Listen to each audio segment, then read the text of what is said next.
सारे ऑडियंस ना जो लोग बाहर से इस आंदोलन को देखते हैं, चाहे वो जो लद्दाख में आप 6 शेड्यूल की डिमांड कर रहे हैं या जो उत्तराखंड में भू कानून की डिमांड कर रहे हैं, तो कई लोग ये सवाल करते हैं कि जब उत्तराखंड के आदमी कहीं भी देश भर में जाके, दिल्ली में जाके रह सकते हैं, प्रॉपर्टी खरीद सकते हैं, तो दिल्ली के आदमी उत्तराखंड में क्यों नहीं, या बाहर के लोग लद्दाख में क्यों नहीं, जब लद्दाख के बाहर जा सकते हैं।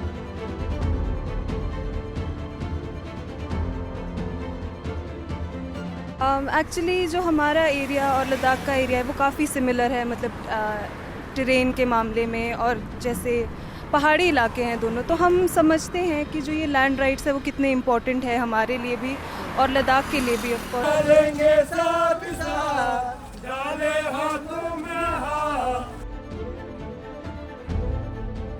मैं लद्दाख में एक गांव है जिसका नाम है तुर्तुक, जो कि ठीक बॉर्डर पे है, जो कि 71 से पहले वो पाकिस्तान में था, पाकिस्तान का हिस्सा था, और 71 के बाद हम बने इस देश के हिस्सा। और इंटरेस्टिंगली हमें वोटिंग राइट्स मिले 75 में, तो हम आपसे नया सिटीजन बोल सकते हैं। तो टॉयलेट है, कुआं है जी, तो ऐसे ही हिमालय है, भारत का कुआं है, भारत की जल स्रोत है जी। तो दिल्ली में आप आते हो, हम क्यों ना, आप और हम की बात ही नहीं है। नमस्कार, बारामासा में आप लोगों का एक बार फिर से स्वागत है। अभी हम लोग हैं पंजाब में, और ये दूर फ्रेम में पीछे से कुछ लोग आपको जो पैदल चलते हुए, मार्च करते हुए, आगे बढ़ते हुए दिखाई दे रहे हैं, ये लद्दाख के लोग हैं। इन लोगों को आज 26वां दिन है। लद्दाख से पैदल चलते हुए इन लोगों को दिल्ली पहुंचना है 2 अक्टूबर के दिन, और आज ये लोग चंडीगढ़ एंटर कर रहे हैं। पंजाब और चंडीगढ़ की सीमा के पास हम लोग अभी हैं। क्यों ये लोग आंदोलनरत हैं, इसके बारे में संभवतः थोड़ा बहुत जिक्र आपने सुना होगा कि ये लोग 6 शेड्यूल, इनकी प्रमुख मांग है कि लद्दाख के लिए 6 शेड्यूल जो है वो लद्दाख में लागू किया जाए। सोनम वांगचुक इस आंदोलन को लीड कर रहे हैं। सोनम वांगचुक कौन है? सोनम वांगचुक एक एजुकेशन रिफॉर्मर हैं, एक साइंटिस्ट हैं, एक एंटरप्रेन्योर हैं। सोनम वांगचुक वो नाम है जिन्होंने, अकेले व्यक्ति ने लद्दाख की एक तरह से पूरी तस्वीर बदल के रखी है। वो लद्दाख जहां 90% आबादी कभी 10वीं से पहले ही ड्रॉप आउट हो जाया करती थी, उस पूरे लद्दाख को अगर किसी एक व्यक्ति ने अपने अलहदा स्कूलों से साक्षरता दर में मैसिवली ग्रोथ करवाई है तो वो सोनम वांगचुक हैं। उनके किए हुए जो एक्सपेरिमेंट्स हैं, उनकी बनाई हुई जो टेक्नोलॉजीज़ हैं, उनसे इंडियन आर्मी फ़ायदा लेती है। उन्होंने ऐसे सोलर की मदद से इस तरह के कैंप्स बनाए हैं कि जो लेह की -30-40 डिग्री की ठंड में भी 30 डिग्री तक टेम्परेचर को अंदर गर्म रखते हैं बाहर के टेम्परेचर के मुकाबले, जो कि इंडियन आर्मी के लिए किसी मिरेकल की तरह है। उन्होंने आइस स्तूप बनाए हैं, आइस स्तूपा, जिससे लेह लद्दाख की पानी की समस्या को काफ़ी हद तक सुलझाया गया है। और सोनम वांगचुक वही व्यक्ति हैं जिनको आपने 3 इडियट्स में जो कैरेक्टर आमिर खान ने प्ले किया था, फुनसुक वांगडू का या रणछोड़ दास झांचड़ का, वो असल में सोनम वांगचुक की लाइफ से प्रभावित था वो कैरेक्टर। तो ये उनका परिचय है। और रमन मैग्सेसे जैसा एशिया का नोबेल कहे जाने वाला पुरस्कार उनको मिल चुका है अपने इन्हीं सारे इन्वेंशंस को लेके। लेकिन वो व्यक्ति पिछले 4-5 साल से क्यों आंदोलनरत है, क्यों इतने लोग लगातार उनको फॉलो कर रहे हैं, उनकी बातों को समर्थन दे रहे हैं? क्योंकि सोनम वांगचुक वो व्यक्ति भी हैं, जब 2019 में आर्टिकल 370 एब्रोगेट किया गया था, हटाया गया था, तो लद्दाख के लोग उसमें काफ़ी खुश हुए थे। उन्होंने खुशी जाहिर की थी कि अब लद्दाख को उनकी पहचान मिलेगी, लद्दाख को बतौर यूटी जो है वो संरक्षण मिलेगा, उनको जॉब्स मिलेंगी, उनके बजट्स अच्छे होंगे। लेकिन 5 साल बीत जाने के बाद वही सोनम वांगचुक और वही लद्दाख के लोग जो तब बहुत खुश थे, अब ये कहने को मजबूर हो गए कि इससे तो हमारी स्थिति बेहतर तभी थी जब हम लोग कश्मीर का हिस्सा हुआ करते थे, क्योंकि एटलीस्ट तब आर्टिकल 370 का प्रोटेक्शन पूरे लद्दाख को मिलता था। अब 370 का प्रोटेक्शन भी हटा दिया गया है, और ये जो 6 शेड्यूल का प्रोटेक्शन उन्हें मिलना था वो आज तक उन्हें मिला नहीं है। तो ये कंसर्न्स हैं। हम आपकी मुलाकात करवाते हैं इन तमाम लोगों से जो इस प्रोटेस्ट का हिस्सा हैं, जो हज़ारों किलोमीटर पैदल चलकर लद्दाख से और दिल्ली पहुंच रहे हैं। उन लोगों से बात करवाते हैं, क्या उनकी डिमांड्स हैं, उनसे बात करवाते हैं, और सोनम वांगचुक से ये जानने समझने की कोशिश करते हैं कि कैसे पैन हिमालयन स्टेट्स के कंसर्न्स लगभग सेम हैं। विशेष तौर से उत्तराखंड की जो हमारे ऑडियंस हैं, उनको सोनम वांगचुक के थ्रू उनसे पूछने की कोशिश करते हैं कि कैसे उत्तराखंड के कंसर्न्स, चाहे वो ज़मीन को लेके हों, चाहे वो रोज़गार का सवाल हो, वो कैसे उनके कंसर्न से मैच करते हैं और कैसे पैन हिमालयन स्टेट्स के कंसर्न्स एक जैसे हैं। क्या उत्तराखंड के लोगों को सोनम वांगचुक की डिमांड्स का समर्थन करना चाहिए, ये बात सोनम वांगचुक से बातचीत के बाद समझते हैं।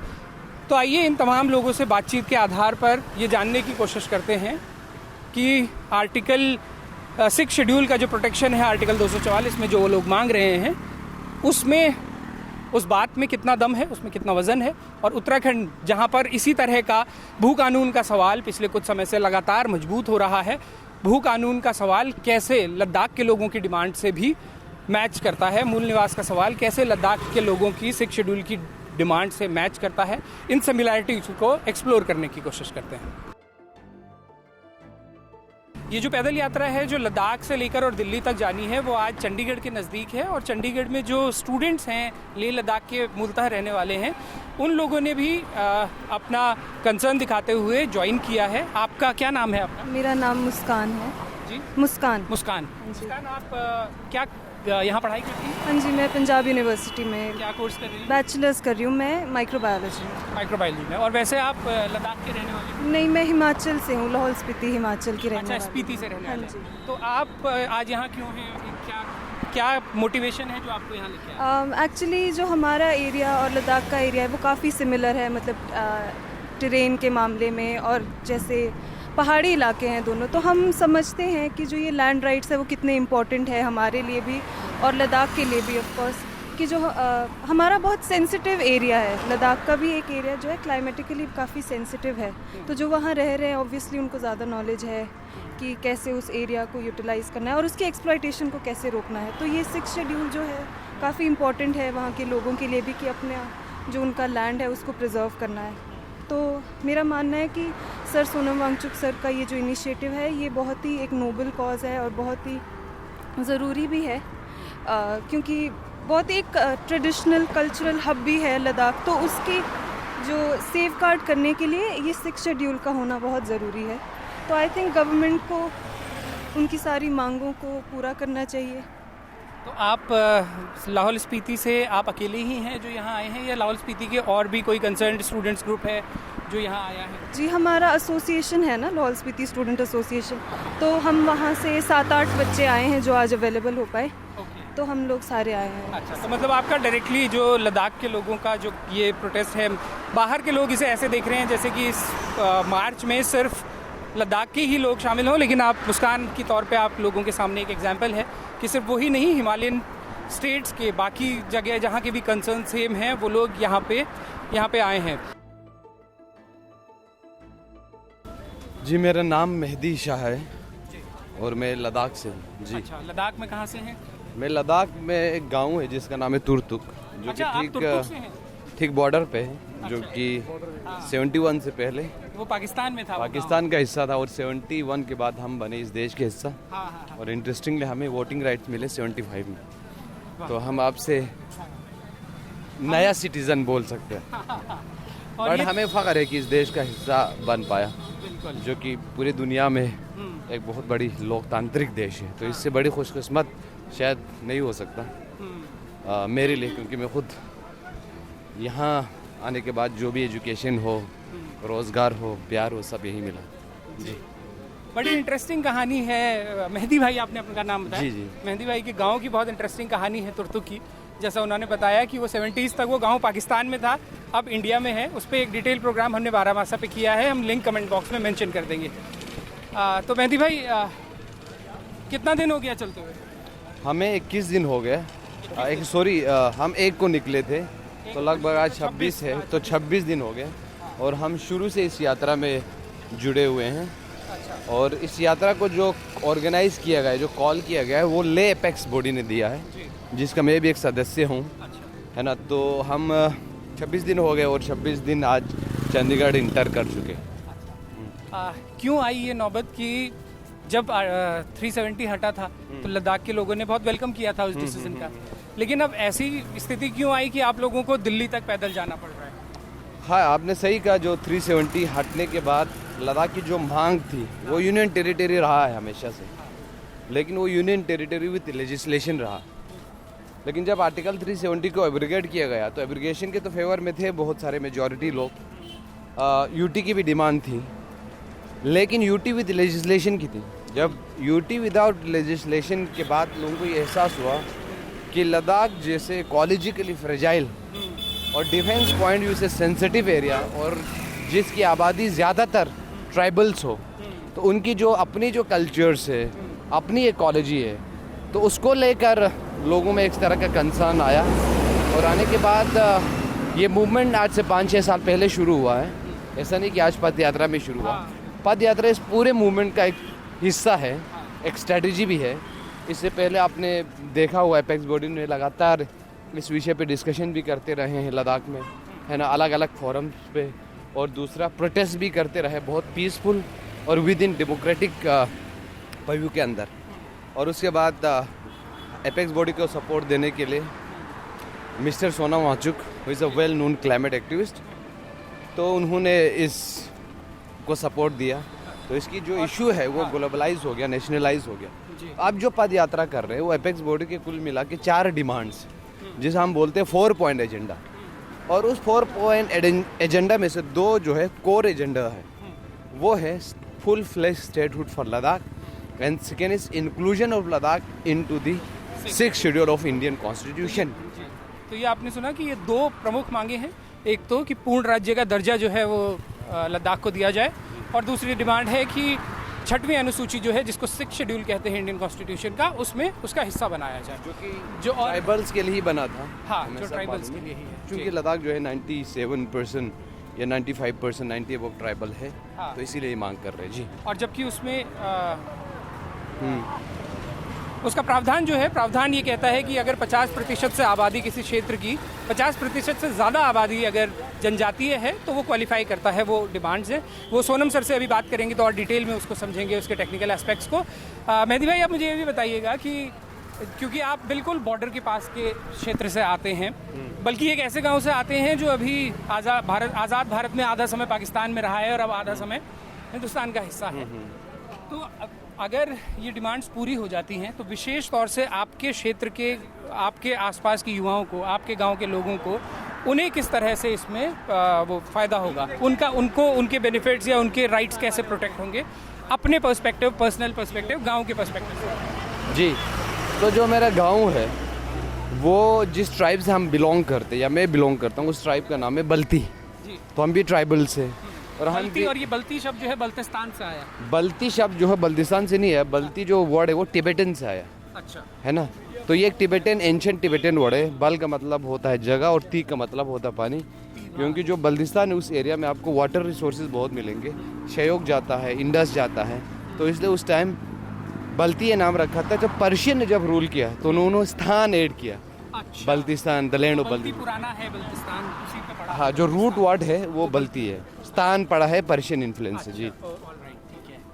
हाँ, तो आप बता रहे थे कि आप कि वो जो हाँ, जो अब तो इससे क्या फ़ायदा? एक तो यही है कि हम भी एक उन ट्राइब में से एक ट्राइब है, तो हमारी जो भाषा है ना, जो भाषा है वो उसकी जब ख़ास कर उसकी स्क्रिप्ट की बात करता हूँ, तो जब 14th सेंचुरी के बाद पूरे बल्तिस्तान में जो इस्लाम फैला तो उसका स्क्रिप्ट का इस्तेमाल बहुत कम हुआ।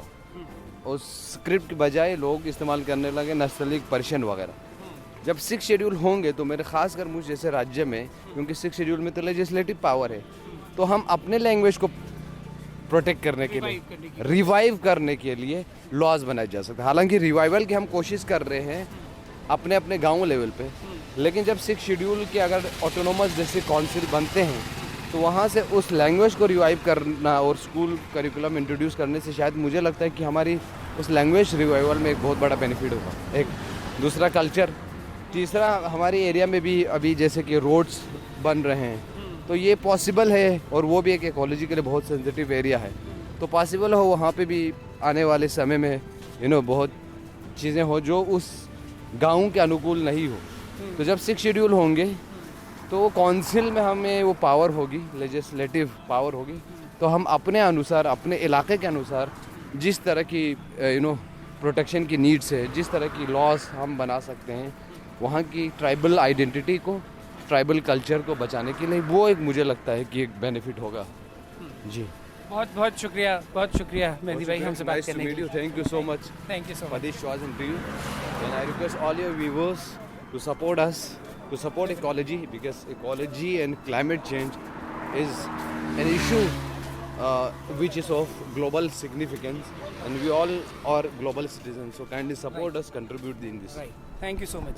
तो ये आपने देखा, ये मेहदी भाई से हमने बात कराई, उन्होंने जो स्पेसिफिक पॉइंट्स बताए, देखिए कितने अच्छे से उत्तराखंड हिमाचल के लोग उससे रिलेट कर सकते हैं। चाहे वो भाषा का सवाल हो, वो लिपि का सवाल हो, गढ़वाली, कुमाऊनी, जौनसारी भाषाओं के जो सवाल हैं वो लंबे समय से लंबित हैं। वही भाषा का सवाल उन्होंने अपने क्षेत्र में बताया, वही रोज़गार का सवाल उन्होंने अपने क्षेत्र में बताया, वही कंसर्न्स जिनका डर उत्तराखंड और हिमालय के लोगों को है कि लगातार रोड वाइडनिंग प्रोजेक्ट्स जैसे बड़े प्रोजेक्ट्स आ रहे हैं, जिसमें कि जबकि उनकी तो एक लिमिटेशन है कि उनके पास लोकल रिप्रेजेंटेशन नहीं है। उत्तराखंड हिमाचल के पास तो परफेक्टली लोकल रिप्रेजेंटेशन है, लेकिन उसके बाद भी कंसर्न्स देखिए कि तमाम हिमालयन स्टेट्स के एक जैसे कंसर्न्स हैं, और ये कंसर्न्स मेहदी भाई की बात में आप लोगों ने समझे। आइए कुछ और युवाओं से, कुछ और लोगों से आपकी बातचीत करवाते हैं। क्या नाम है आपका? हेलो सर, मेरा नाम सिरिंग स्टोपगल है। अच्छा, और मैं ले नीमो गांव का नाम है मेरा, वहाँ से मैं बिलोंग करता हूँ। और मैं भी अच्छा, अपना नाम एक बार दोबारा बताइएगा। सिरिंग स्टोपगल। सिरिंग। हाँ, सिरिंग स्टोपगल। अच्छा, मैं प्रोनाउंस करने में थोड़ा स्टोबी बोल सकते हो। हाँ? स्टोबी। हाँ। स्तोबी भाई, ठीक है। तो स्तोबी भाई क्या कर रहे हैं आप? पढ़ाई करते हैं अभी? जी हाँ, मेरा हो गया एक्चुअली। मैं स्पोर्ट्स में हूँ एक्चुअली। स्पोर्ट्स में? हाँ जी, कोचिंग कर रहा हूँ क्रिकेट की। क्रिकेट? हाँ जी, मैं अच्छा, एक बहुत स्पोर्ट्स बढ़िया। पर्सन हूँ। और अभी वैसे तो हमारा फैमिली बिजनेस भी है, टूरिज्म में है, तो ट्रैवल एजेंसी है। अच्छा, और मेरा जो कहाँ पे पैशन based है आपका? ये ले में ही ले है। में ही हाँ, है। ले Proper में ले ही सिटी में? है। हाँ जी, ले में ही है। और कहाँ के टूर्स करवाते हैं आप लोग? अभी तो हमने शुरुआत किया, क्योंकि यूटी बनने के बाद जो हमें एक अपॉर्चुनिटी हम देख रहे थे, वो तलाश रहे थे, वो अभी तक मिल नहीं रहा है। तो सब कुछ अभी एकदम से हो नहीं पा रहा था, वो हम अभी शुरुआत कर ही रहे हैं जस्ट अकेडमी की। हाँ जी। ओके, तो यहाँ पे आने का क्या रीज़न है? मतलब क्यों आप सब कुछ इतनी दूर पैदल यात्रा, ये सिर्फ एडवेंचर है या ये कंसर्न्स हैं, वो बताइए।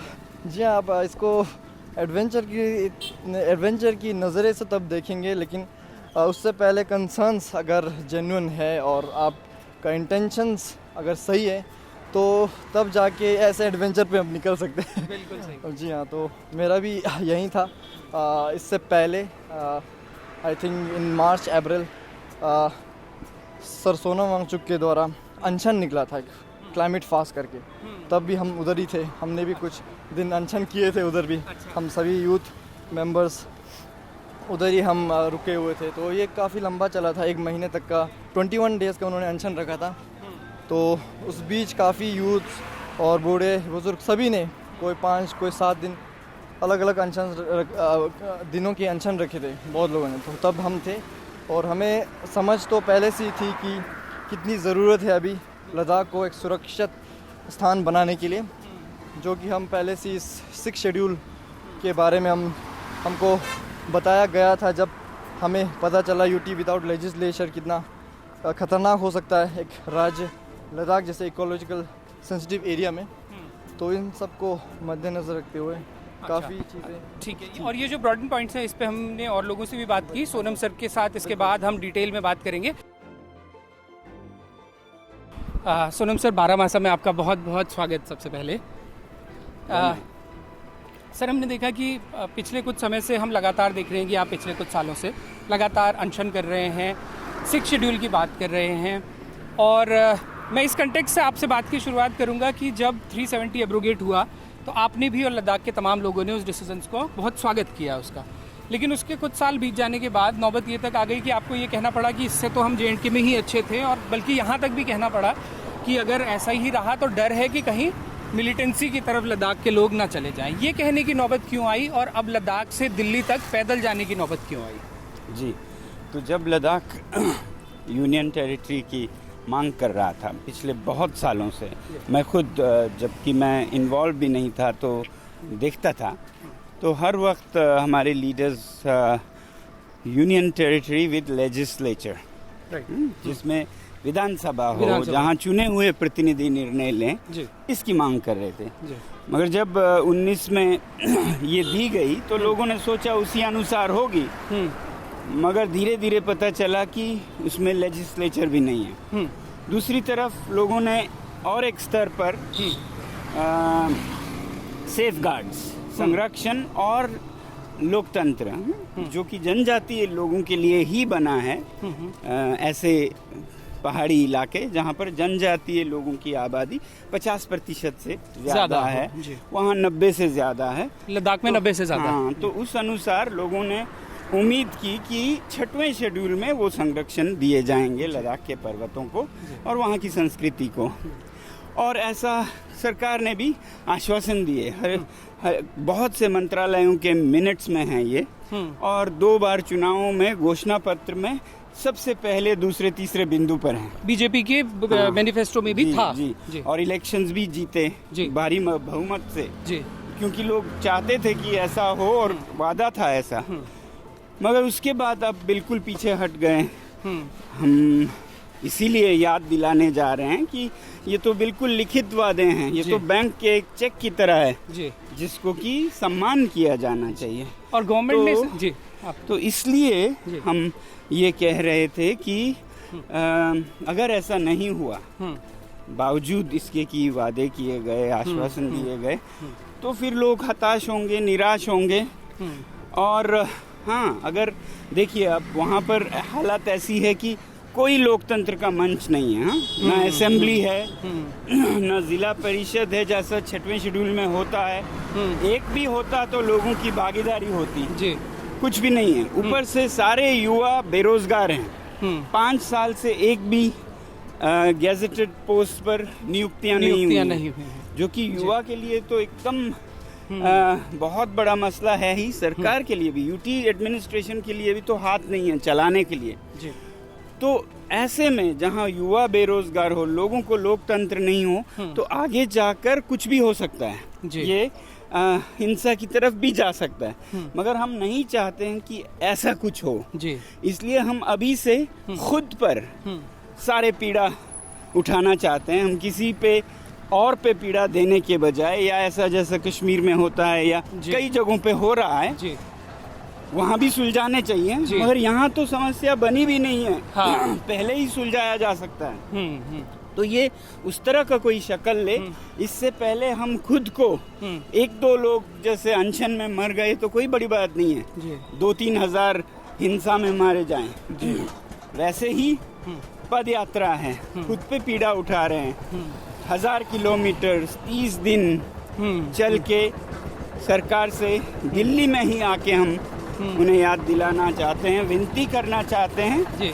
कि ले से हमने आवाज़ दी, गुहार लगाई, अब दिल्ली में हम आपको विनती करेंगे कि आप अपने, और ये गवर्नमेंट का सर इस पे क्या स्टैंड, क्या सरकार बन जाने के बाद 2019 के बाद से, जैसे आपने बताया मैनिफेस्टो में बीजेपी के क्लियरली वादा था कि 6 शेड्यूल दिया जाएगा, आज सरकार का ऑफिशियल स्टैंड क्या है? क्या उन्होंने ऑफिशियली डिनाई कर दिया है या सिर्फ लिंगर ऑन कर रहे हैं? क्या स्टैंड क्या है? तो इलेक्शन से पहले जी एक तरह से डिनाई सा कर दिया था, अच्छा, कि ये नहीं देंगे, वो देंगे, जो वचन था वो नहीं, कुछ और देंगे। अच्छा।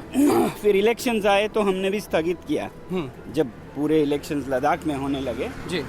और उनका एक एश्योरेंस ये था कि हम इस इलेक्शन के बाद जो वार्ताओं का सिलसिला है वो दोबारा शुरू करेंगे। अच्छा। अब इलेक्शन खत्म हुए 4 महीने हुए, लोग बेताबी से इंतजार कर रहे थे, कोई कम्युनिकेशन नहीं, कोई हाँ बैठक हो, मीटिंग्स हो, तो वो जब नहीं हुए तो हम चल पड़े पैदल दिल्ली के लिए उनको याद दिलाने। सर थोड़ा सा स्पेसिफिकली ये बताइएगा कि अगर आपको 6 शेड्यूल मिल जाता है लद्दाख को, उससे क्या क्या चीज़ें प्रोटेक्ट होंगी? और ये मैं अपने ऑडियंस के लिहाज से, क्योंकि हमारी मेजॉरिटी ऑफ ऑडियंस उत्तराखंड से है, हिमाचल से है, तो उनके कंटेक्स्ट में, क्योंकि वहाँ पे भी एक डिमांड बहुत लंबे समय से चल रही है, जो कि भू कानून के नाम से उत्तराखंड में बड़ा आंदोलन हो रहा है, तो 6 शेड्यूल स्पेसिफिकली क्या क्या प्रोटेक्ट करेगा? देखिए, मैं एक एनवायरमेंटलिस्ट हूँ जी, पर्यावरण के दृष्टि से देखता हूँ, और 40 सालों से लद्दाख और हिमालयस के पर्यावरण को बचाने के लिए। तो मेरा दृष्टिकोण ये है कि सबसे अच्छा तरीका हिमालय के प्रकृति को, पर्यावरण को संरक्षित रखने का ये है कि स्थानीय लोगों को सशक्त किया जाए, उनके हाथों में निर्णय का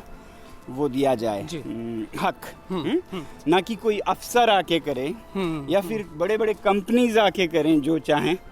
स्थानीय लोगों को आप वो लोकतांत्रिक हक दें कि वो जैसे चाहें उसको मैनेज करें। वो क्यों कह रहा हूँ मैं, क्योंकि ये जो स्थानीय लोग हैं ये हजारों सालों से यहाँ बसते आए हैं संतुलन में, बिल्कुल, और हजारों साल बसेंगे, पीढ़ियाँ। इनको सबसे दर्द होगा इस जगह के लिए, सब में से ज्यादा इनको होगा और किसी भी गुट से। तो ये बहुत जरूरी है जी। एक्सप्लॉयटेशन की दृष्टि से नहीं देखते वो, एक साम्य की दृष्टि से देखते हैं। उनकी माँ है, उनकी धरती है। तो ये जैसे भी प्रावधान हैं संविधानिक जी हों तो लागू किए जाए, नहीं हो तो बनाए जाएं। उत्तराखंड में भी 6 शेड्यूल, हम लद्दाख अकेले के लिए नहीं कह रहे हैं, लद्दाख में जनजातीय जनसंख्या है तो 6 शेड्यूल अप्लाई होता है, संविधान में पहले से है, प्रोविजन है जी, बना हुआ है। भारत माता ने अपने बच्चों के लिए रखा है जो उस तरह के जनजातियों से आते हैं।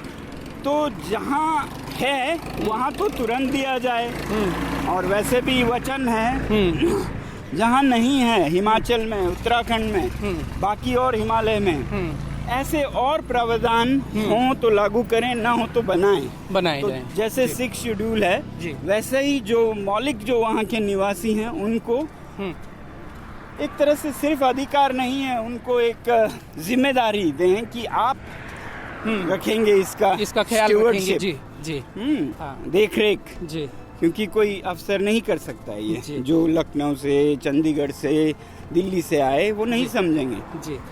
सर एक क्वेश्चन इस पे भी कि बहुत सारे ऑडियंस ना जो लोग बाहर से इस आंदोलन को देखते हैं, चाहे वो जो लद्दाख में आप 6 शेड्यूल की डिमांड कर रहे हैं या जो उत्तराखंड में भू कानून की डिमांड कर रहे हैं, तो कई लोग ये सवाल करते हैं कि जब उत्तराखंड के आदमी कहीं भी देश भर में जाके, दिल्ली में जाके रह सकते हैं, प्रॉपर्टी खरीद सकते हैं, तो दिल्ली के आदमी उत्तराखंड में क्यों नहीं, या बाहर के लोग लद्दाख में क्यों नहीं, जब लद्दाख के बाहर जा सकते हैं? ये एक लेमैन क्वेश्चन होता है, तो इसको कैसे मैं ये कहूँगा, हर जगह कुछ चीजें नाजुक होती हैं जी।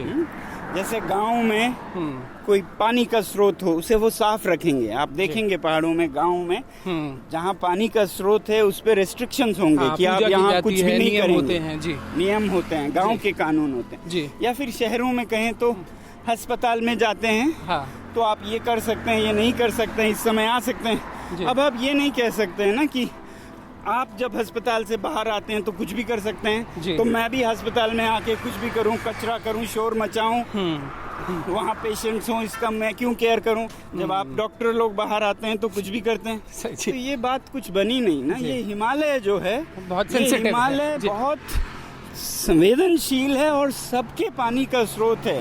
इसे उस तरह देखिए, गाँव का कुआं, अगर गाँव के कुएं को आप सम्मान करते हैं, उसके इर्द गिर्द गंदा नहीं होने देते, तो वही चीज हर जगह क्यों नहीं? कोई नहीं कहता है ना कि मैं यहाँ भी पेशाब क्यों ना करूँ। जब आप टॉयलेट में करते हैं तो मैं आपके कुएं में कर दूंगा, मेरे टॉयलेट में आपको रोक नहीं है। तो टॉयलेट है, कुआं कुआं है जी। तो ऐसे ही हिमालय है, भारत का कुआं है, भारत की जल स्रोत है जी। तो दिल्ली में आप आते हो, हम क्यों ना, आप और हम की बात ही नहीं है जी। ये जल स्रोत आपका भी है, दिल्ली से हो आप, चाहे लखनऊ से हो, विश्व की 1/4 आबादी का जल स्रोत है। बिल्कुल। तो फिर ये बच्चों वाला झगड़ा है कि हम क्यों ना उधम मचाएं, जल स्रोत है तो क्या हुआ।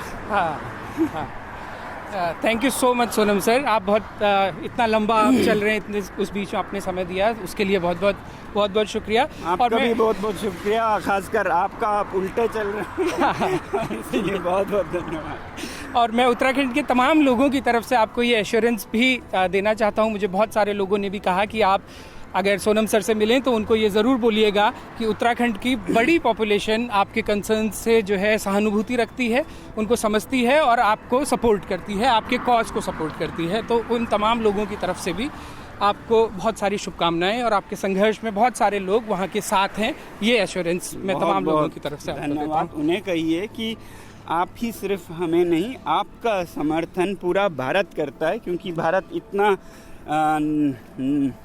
मंद बुद्धि का नहीं है जी कि वो सिर्फ जल स्रोत और मैदान में फर्क न देखें, आज की फायदे और कल के नुकसान में फर्क न देखें। पूरा भारत उत्तराखंड और हिमालय और लद्दाख को समर्थन देता है, ये हम जानते हैं। सिर्फ कुछ कागजी बदलाव और जो व्यापार है, कॉमर्स है, उससे इसको अलग करके देखने की ज़रूरत है। बहुत बहुत धन्यवाद। बहुत बहुत शुक्रिया। तो ये थे सोनम सर, आपने ये प्रोग्राम देखा, आपने वो कंसर्न्स देखे जिनके लिए वो इतनी लंबी पैदल यात्रा पर चले हैं, 1000 किलोमीटर की इस उम्र में यात्रा कर रहे हैं, और उनके साथ तमाम और लोग हैं जिनसे हमने आपकी बात कराई, कुछ युवा हैं, कुछ महिलाएं हैं, उन तमाम लोगों से आपकी बात करवाई। तो ये प्रोग्राम आपको कैसा लगा? उनकी डिमांड्स के बारे में आप क्या सोचते हैं? क्या उनके कंसर्न्स आप भी महसूस करते हैं कि उनके कंसर्न्स उत्तराखंड के कंसर्न्स भी हैं, लद्दाख के जो कंसर्न्स हैं वो हिमाचल के कंसर्न्स भी हैं, वो तमाम हिमालयन स्टेट्स के कंसर्न्स हैं, और इनफैक्ट वो पूरे भारत के कंसर्न हैं, क्योंकि जैसा सोनम वांगचुक जी ने कहा कि हिमालय सिर्फ हिमालय में बसने वाले लोगों का नहीं है, वो पूरे देश का है, वो पूरी दुनिया का है। वो एक ऐसा सेंसिटिव जोन है जिस पर दिल्ली में रहने वाले व्यक्ति का भी उतना ही अधिकार है, और उसको वैसे ही संरक्षित किया जाना चाहिए जैसा संरक्षण पिछले कई सालों से हाईलैंडर्स करते आए हैं। आपकी इस प्रोग्राम पे क्या राय है? हम लोगों को कमेंट करके ज़रूर बताइएगा। जुड़े रहिएगा, देखते रहिएगा बारहमासा।